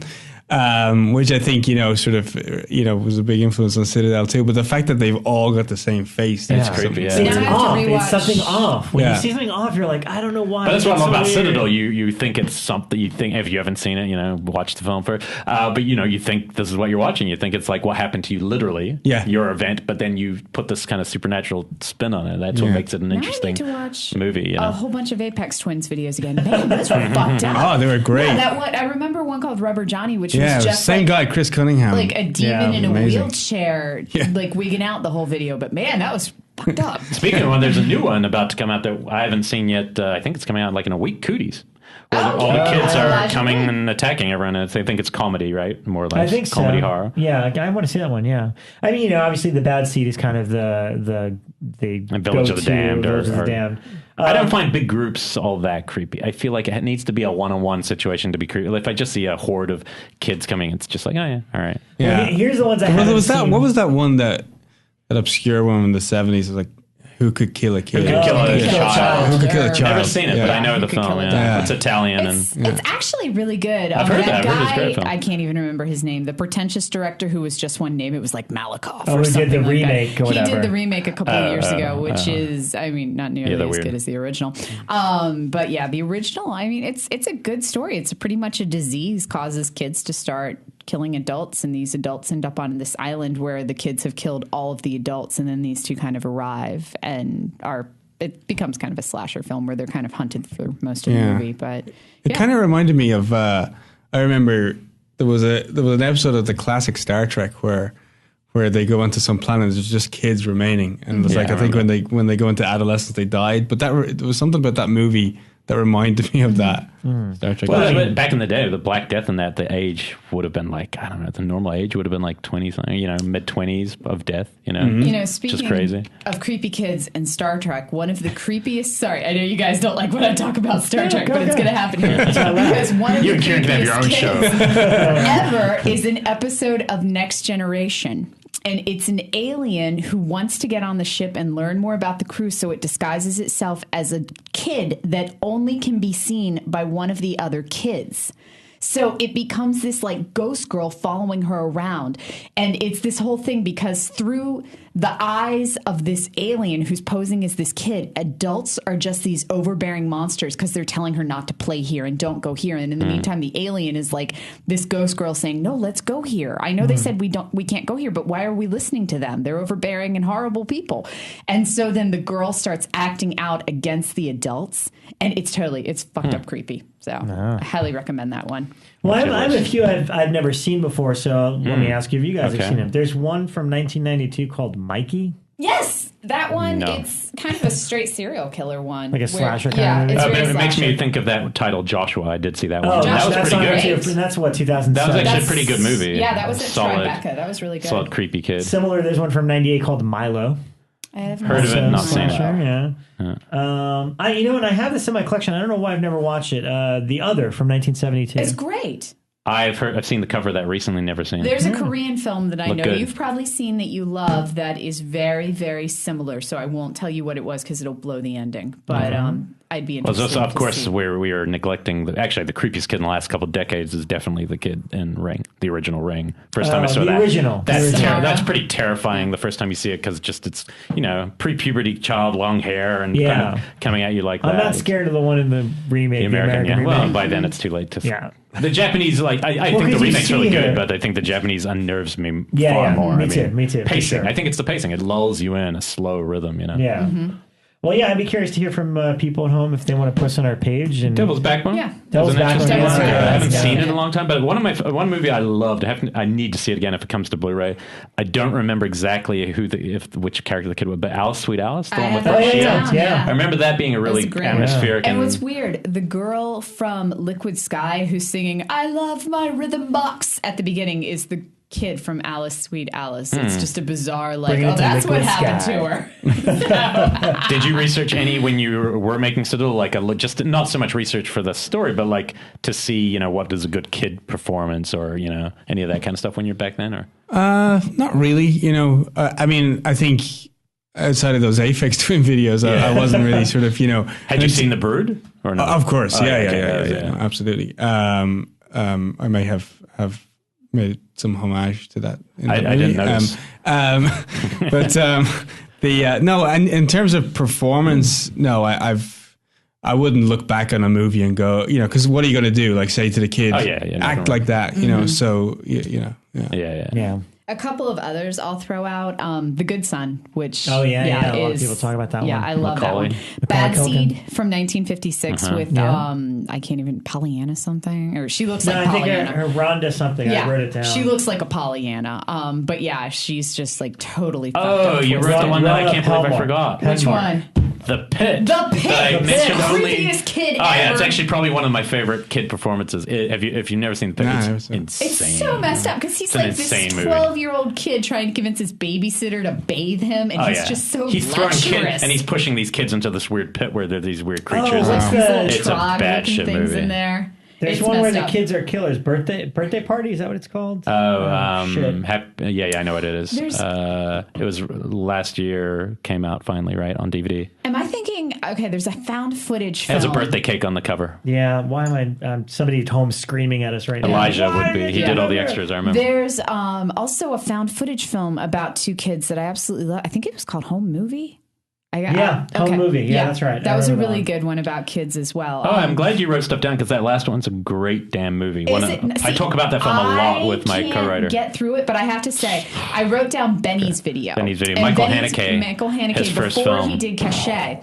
And it's just kind of a portrayal of a teenager as he kind of discovers his serial killer-ish tendencies. Yeah, but without any of that cheesy American what it means to say serial killer. It just opens with the slaughtering, home footage. You don't know what you're watching of an animal slaughtered, and then rewound and watched again, and then it just cuts to this kid, and it's basically him leading up to that first thing. And man, it's intense. It's art house foreign, but it is brutal. It sets up Haneke's style perfectly. And it's follows that same kind of feel as Cachet and Funny Games, where it's like the camera is unyielding. It does not move. It does not cut. It will hold on the shot for 10 minutes. Forces you to watch. And I've only watched Benny's video once, and it was like traumatic for me. It's actually a really strong, powerful little film, and you wouldn't watch it again. Like, no, I will never watch it again. No, I bought it because I was such a big fan of Cachet and Funny Games that I went ahead and I was like, oh, I'll buy this. And then I was like, I don't even know why I own this. I can never watch this again. I will remember it forever, but I can never watch it again.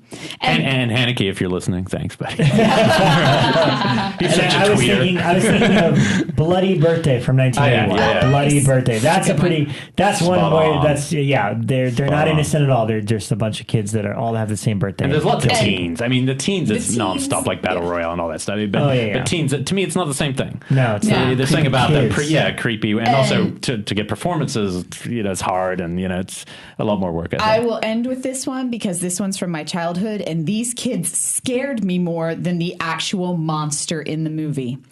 1, 2, Freddy's coming for you. You're right. That's the thing that would give me the chills when I was a kid.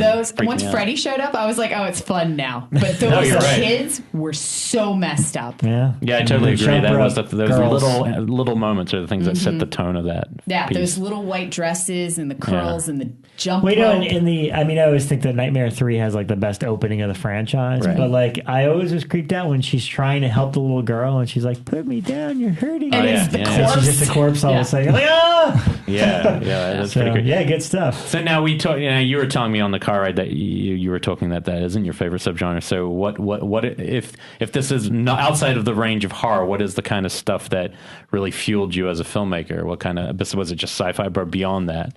I don't know. I guess it was always a movie that would say that there's something more out there that you can't see, you know what I mean? And it's like, so that would be, all my favorite movies are about the what if, and so it sometimes is a horror film, and then other times it's like some of the movies that scarred me the most were sci-fi's parading as a horror film, and like, I remember, there was a movie that always is like sort of seared into my brain that I watched when I was like 8 or 9, and was one of my friends was one of the first guys to have a VHS player, and but it was his birthday, and they had a movie called Communion. Oh yeah, we've had the director on the show. Oh yeah.